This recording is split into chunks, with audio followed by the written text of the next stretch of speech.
નમસ્તે વિદ્યાર્થી મિત્રો, ઓનલાઈન એજ્યુકેશનમાં આપ સર્વનું હાર્દિક સ્વાગત છે। વિદ્યાર્થી મિત્રો, ધોરણ 12ની અંદર આપણે પ્રથમ ગદ્ય એટલે કે 11મો છે જે ક્રમ જેનું પ્રકરણનો, અને આપણું એ ગદ્ય છે દ દ દ ઇતિ, જે ઓમ પહેલું જ ગદ્ય છે। દ દ દ એટલે દ એક અક્ષર છે અને એ અક્ષરનો અલગ અલગ અર્થ થાય છે। 3 દ આપેલા છે પણ એ ત્રણે ત્રણ દનો અલગ અલગ અર્થ થાય છે। ઇતિ એટલે એમ જોજો ખાસ, એક દ છે એનો અર્થ થાય દમન, બીજો દનો અર્થ થાય દાન, અને ત્રીજો દનો અર્થ થાય દયા। દમન એટલે ઇન્દ્રિયો પરનો કાબુ, દાન એટલે કે અન્ન અથવા કોઈ પણ પ્રકારનો તમારો સમય, આ કોઈ પણ પ્રકારનું એનું દાન કરવું, અને દયા કોઈ ઉપર કરુણા દર્શાવી। આ બાબત આ 3 દની અંદર છે। આની અંદર ખાસ કરીને બૃહદારણ્યક ઉપનિષદના 5મા અધ્યાયના બીજો જે બ્રાહ્મણ નામનો જે ગ્રંથ છે તેમાં બ્રહ્માજી, આ સૃષ્ટિની ઉત્પત્તિ જે કરનાર છે બ્રહ્મા, એ પોતાના 3 પુત્રો, કયા 3 પુત્રો? તો કે એક તો દેવતાઓ, ઇન્દ્ર વગેરે દેવતાઓ, ત્યાર પછી મનુષ્યો જે આપણે બધા જેમ આવી જાય, અને ત્રીજા છે અસુરો, રાક્ષસો। આ એના 3 પુત્રો છે। આ 3 સંતાનોને જે ઉપદેશ આપે છે તે અહીં પ્રસ્તુત થયેલો છે। 3 સંતાનોનો ઉપદેશ આપે, એ 3 સંતાનો પહેલાં દેવ, મનુષ્ય અને રાક્ષસ। હવે દેવતાઓ છે એ બ્રહ્માજી પાસે જાય છે અને કહે છે, સૃષ્ટિની ઉત્પત્તિ થઈ ત્યાર પછી દેવતાઓ કહે છે કે અમને કોઈક હિતકારી અક્ષરનો ઉપદેશ આપો, કલ્યાણકારી અક્ષરનો ઉપદેશ આપો। ત્યારે બ્રહ્માજી એને કહે છે કે દ, આવું કહ્યું તો દનો અર્થ શું થાય? દ એટલે દમન, ઇન્દ્રિયો પરનો કાબુ। કારણ કે દેવતાઓ છે એ ઐશ્વર્યવાન છે, જે ખૂબ જ ધનવાન હોય છે, અને એના કારણે એને ભોગવિલાસના સાધનો સરળતાથી પ્રાપ્ત થાય છે। એટલે જો એ ઇન્દ્રિયો પરનો કાબુ ન રાખે તો ઘણું મોટું નુકસાન આ પૃથ્વીને કે આ સંસારને થાય। એટલે કહ્યું કે તમે કાબુ રાખો, દમન એટલે ઇન્દ્રિયો પરનો કાબુ।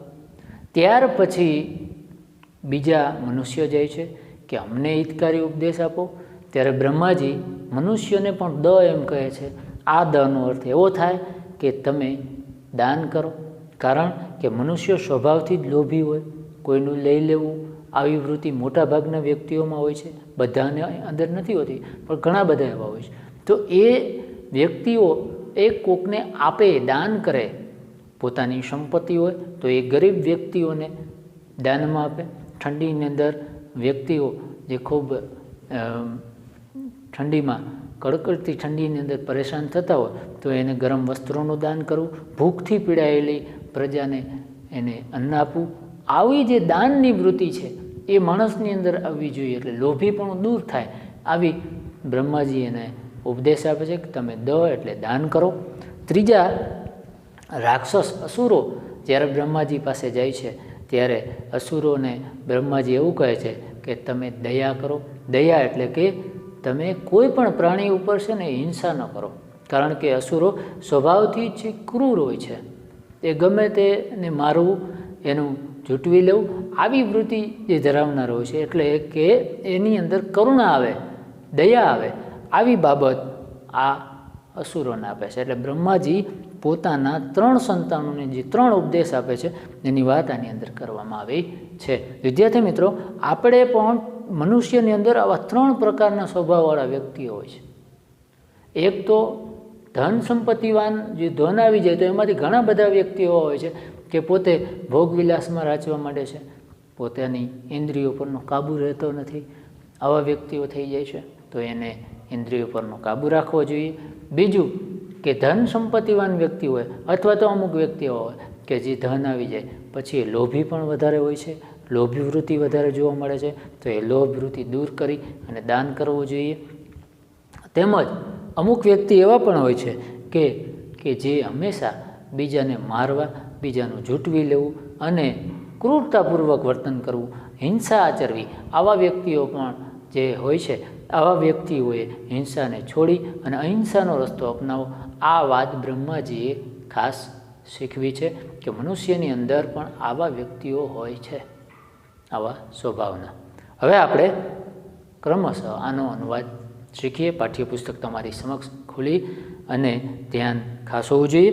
વિદ્યાર્થી મિત્રો, ઉપનિષદસુ એટલે ઉપનિષદોમાં, જો આ બધું વૈદિક સાહિત્ય છે, ઉપનિષદોની સંખ્યા જોઈએ તો 108 ઉપનિષદો અત્યારે જે ગણવામાં આવે છે, એમાંથી અતિ મુખ્ય ઉપનિષદ ઈશ, કેન, કઠ, પ્રશ્ન, મુંડક, માંડુક્ય, ઐતિરીય, તૈતિરીય, છાંદોગ્ય અને બૃહદારણ્યક, અને છેલ્લું છે શ્વેતાશ્વેતર. 11 ઉપનિષદો છે એ મુખ્ય છે. હવે આ ઉપનિષદસુ એટલે ઉપનિષદોમાં સંવાદ રૂપે અતિવ એટલે ખૂબ જ મનોહર, ઉપદેશા એટલે ઉપદેશો, શોભંતે એટલે શોભે છે. ઉપનિષદની અંદર સંવાદ આવે અલગ અલગ. કોઈ બ્રહ્માજી બોલે, પછી ઇન્દ્ર બોલતા હોય, આ બધે જે બોલે નાટ્ય પ્રકારનું એક પ્રકારનું રૂપ, એને સંવાદ કહેવામાં આવે. એટલે ઉપનિષદોમાં સંવાદ રૂપે અતિવ મનોહરા, અતિવ એટલે ખૂબ જ, મનોહરા એટલે મનોહર, ઉપદેશા એટલે ઉપદેશો, શોભંતે એટલે શોભે છે. ઉપનિષદોમાં સંવાદ રૂપે ખૂબ જ મનોહર ઉપદેશો શોભે છે. અત્ર એટલે અહીં, બૃહદારણ્યક ઉપનિષદ, જો બૃહદારણ્યક ઉપનિષદનું નામ છે. બૃહદારણ્યક ઉપનિષદના 5મ અધ્યાય 5મા અધ્યાયના દ્વિતીય બ્રાહ્મણે, બીજા બ્રાહ્મણ એટલે બ્રાહ્મણમાં અથવા બ્રાહ્મણ નામના ગ્રંથમાં સ્વપુત્રાન પ્રતિ, પોતાના પુત્રો પ્રત્યે, સ્વપુત્રાન એટલે પોતાના, પુત્રાન એટલે પુત્રો, પ્રતિ એટલે પ્રત્યે, પ્રજાપતિ એટલે પ્રજાપતિ, પોતાના પુત્રો પ્રત્યે પ્રજાપતિ, ય ઉપદેશ જે ઉપદેશ, ઉપલભ્યતે એટલે કે આપે છે, પોતાના પુત્રો પ્રત્યે પ્રજાપતિ એટલે કે બ્રહ્માજી, બ્રહ્માને પ્રજાના પતિ કહેવામાં આવે છે, પ્રજાપતિ. ય ઉપદેશ જે ઉપદેશ, ઉપલભ્યતે એટલે આપે છે, સ અત્ર તે અહીં, પ્રસ્તુયતે પ્રસ્તુત થયેલો છે, તે અહીં પ્રસ્તુત થયેલો છે. ફરીથી વાક્ય જોજો. અહીં બૃહદારણ્યક ઉપનિષદના 5મા અધ્યાયના બીજા બ્રાહ્મણમાં પોતાના પુત્રો પ્રત્યે પ્રજાપતિ જે ઉપદેશ આપે છે તે અહીં પ્રસ્તુત થયેલો છે. આટલું આનો અર્થ થાય. ઉપનિષદોમાં સંવાદ રૂપે ખૂબ જ મનોહર ઉપદેશો શોભે છે. અહીં બૃહદારણ્યક ઉપનિષદના 5મા અધ્યાયના બીજા બ્રાહ્મણમાં પોતાના પુત્રો પ્રત્યે પ્રજાપતિ જે ઉપદેશ આપે છે તે અહીં પ્રસ્તુત થયેલો છે. પ્રજાપતે ત્રય પુત્રા દેવા મનુષ્ય ચ અસુરા આસન. ત્યાર પછીનો જો ફકરો વિદ્યાર્થી મિત્રો, પ્રજાપતે એટલે પ્રજાપતિને, ત્રય પુત્રા 3 પુત્રો, દેવા દેવતાઓ, મનુષ્યો, ચ અસુરા અને રાક્ષસો અથવા અસુરો, આસન એટલે હતા. પ્રજાપતિને 3 પુત્રો, દેવો, મનુષ્યો અને રાક્ષસો હતા. પ્રજાપતિને કેટલા, એટલે કે બ્રહ્માજીને 3 જે પુત્રો હતા, એક દેવો, મનુષ્ય અને રાક્ષસો. પ્રજાપતિને 3 પુત્રો, દેવો, મનુષ્યો અને રાક્ષસો હતા.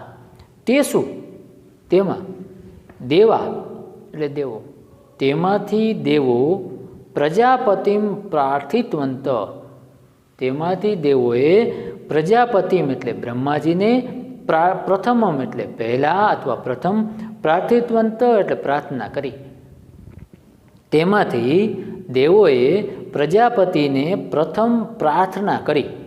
યત એટલે કે, અસ્મભ્યમ અમને, હિતકારકમ હિતકારી, અક્ષરમ અક્ષરનો, ઉપદેશતુ ઇતિ ઉપદેશ આપો, કે અમને હિતકારી અક્ષરનો ઉપદેશ આપો. વાક્ય જોજો. પ્રજાપતિને 3 પુત્રો દેવો, મનુષ્યો અને અસુરો હતા. તેમાંથી દેવોએ પ્રજાપતિને પ્રથમ પ્રાર્થના કરી કે અમને હિતકારી અક્ષરનો ઉપદેશ આપો. જોજો વિદ્યાર્થી મિત્રો, યત એટલે કે અસ્મભ્યમ એટલે અમને, હિતકારકમ એટલે હિતકારી, અક્ષરમ એટલે અક્ષરનો, ઉપદેશ આપો. તદા ત્યારે પ્રજાપતિએ દ ઇતિ પ્રોક્તવાન, દ એમ કહ્યું. ત્યારે પ્રજાપતિએ દ એમ કહ્યું. તદા એટલે ત્યારે, પ્રજાપતિએ દ ઇતિ પ્રોક્તવાન, દ એમ કહ્યું. ત્યારે પ્રજાપતિએ દ એમ કહ્યું. અર્થાત દામ્યતિતિ, અર્થાતનો અર્થ થાય એટલે દામ્યત. દામ્યત એટલે દમન, ઇતિનો અર્થ થાય એમ દમન એટલે જે સંયમ, અર્થાત દમન એમ. ત્યારે પ્રજાપતિએ દ એમ કહ્યું, અર્થાતનો અર્થ થાય એટલે દામ્યતિતિ દમન એમ. અસ્ય અયમ આશય, આનો આ આશય છે. અસ્ય અયમ આશય, આનો આ આશય છે. દેવા સંયમ કુર્વન્તુ ઇતિ પ્રજાપતે ઉપદેશ. આનો આ આશય છે કે દેવા એટલે દેવો, સંયમ એટલે સંયમ. સંયમનો અર્થ શું થાય તો કે ધીરજ, એને સંયમ કહેવામાં આવે. એકદમ જે કોઈ પણ બાબતની અંદર કંટ્રોલ કરવો. દેવો સંયમ કુર્વન્તુ એટલે કરો, ઇતિ એટલે એમ, પ્રજાપતે ઉપદેશ, પ્રજાપતિનો ઉપદેશ છે. આનો આ આશય છે કે દેવો સંયમ કરો, એ પ્રજાપતિનો ઉપદેશ છે. ફરીથી વાક્ય જોજો કે ત્યારે પ્રજાપતિએ દ એમ કહ્યું એટલે અર્થાતનો અર્થ થાય એટલે દામ્યતિતિ સંયમ એમ. અસ્ય અયમાશય, આનો આ આશય છે કે દેવા સંયમ કુર્વન્તુ ઇતિ દેવો સંયમ કરો. આગળ ઇતિ પ્રજાપતે ઉપદેશ, આ પ્રજાપતિનો ઉપદેશ છે. યતોહિ કેમ કે, દેવાનામ કૃતે દેવો માટે, યતહિ એટલે કેમ કે, દેવાનામ કૃતે દેવો માટે, બહવઃ ભોગા ઘણા બધા ભોગો, સુલભા સંતિ સરળ હોય છે. ભોગવિલાસ દેવો માટે સરળ હોય છે એમ કહ્યું છે. કેમ કે દેવાનામ કૃતે દેવો માટે, બહવઃ ભોગા ઘણા બધા ભોગવિલાસ, સુલભા સંતિ સરળ હોય છે. કેમ કે દેવો માટે ઘણા બધા ભોગવિલાસ સરળ હોય છે. કારણ કે દેવો તો ધનવાન છે, ઐશ્વર્યશાળી છે, એટલે જે ધારે તેઓ ભોગવિલાસે પ્રાપ્ત કરી શકે. એટલે ઘણા બધા ભોગવિલાસ સરળ હોય છે. અતઃ એવ, આથી જ પ્રજાપતિ બ્રહ્માજીએ ઉપદિષ્ટવાન યત ઉપદેશ આપ્યો કે, આથી જ પ્રજાપતિએ ઉપદેશ આપ્યો કે યમ તમે સ્વભાવત સ્વભાવથી જ અદાનતા સંયમ વગરના છો. અતઃ યુષ્માભી તમે દાંતે સંયમી ભાવ્યમિતિ બનવું જોઈએ. આથી તમારે સંયમી બનવું જોઈએ. અતઃ એવ પ્રજાપતિ, આથી જ બ્રહ્માજીએ ઉપદિષ્ટવાન યત ઉપદેશ આપ્યો કે, આથી જ બ્રહ્માજીએ ઉપદેશ આપ્યો કે યમ તમે સ્વભાવત સ્વભાવથી જ અદાનતા સંયમ વગરના છો. અતઃ એટલે આથી, યુષ્માભી તમારે દાંતે ભાવ્યમિતિ, દાંતે એટલે સંયમી ધીરજવાન, ભાવ્યમિતિ બનવું જોઈએ. એટલે કે ઇન્દ્રિયો પરનો કાબુ તમારે રાખવો જોઈએ. ફરીથી આખું જેટલું થયું એટલું વિદ્યાર્થી મિત્રો જોજો. ઉપનિષદોમાં સંવાદ રૂપે ખૂબ જ મનોહર ઉપદેશો શોભે છે. અહીં બૃહદારણ્યક ઉપનિષદના 5મા અધ્યાયના 2જા બ્રાહ્મણમાં પોતાના પુત્રો પ્રત્યે બ્રહ્માજી જે ઉપદેશ આપે છે તે અહીં પ્રસ્તુત થયો છે. પ્રજાપતિને એટલે કે બ્રહ્માજીને 3 પુત્રો દેવો, મનુષ્યો અને રાક્ષસો હતા. તેમાં દેવોએ પ્રજાપતિને પ્રથમ પ્રાર્થના કરી કે અમને હિતકારી અક્ષરનો ઉપદેશ આપો. ત્યારે પ્રજાપતિએ દ એમ કહ્યું એટલે અર્થાત દામ્યતિથિ એટલે સંયમેમ અથવા દમનેમ આનું આશય અથવા તો આનો આ આશય છે કે દેવો સંયમ કરો એમ પ્રજાપતિનો ઉપદેશ છે. કેમ કે દેવો માટે ઘણા બધા ભોગવિલાસ સરળ હોય છે. આથી જ પ્રજાપતિ ઉપદેશ આપે છે કે તમે સ્વભાવથી જ સંયમ વગરના છો. આથી તમારે સંયમી બનવું જોઈએ. આથી જ તમારે સંયમી બનવું જોઈએ. વિદ્યાર્થી મિત્રો, આટલું ખાસ એક એક શબ્દ, એક એક વાક્ય તમે સમજો, યાદ રાખજો કે દેવતાઓને કયો ઉપદેશ આપે તો કે સંયમી બનવું, દમનશીલ બનવું, ઇન્દ્રિયો પરનો જે કાબુ રાખવો. આ ઉપદેશ બ્રહ્માજી કહે છે કે કારણ કે એના માટે તો ભોગવિલાસના સાધનો એકદમ સરળ છે. જો એ ભોગવિલાસમાં જ રાચરીએ તો પ્રજાનું બહુ મોટું નુકસાન થાય. એટલા માટે કહ્યું છે કે તમે સંયમી બનો. આશા રાખું કે તમે સરળતાથી આ અનુવાદ સમજી શક્યા છો. અસ્તુ. નમો નમઃ.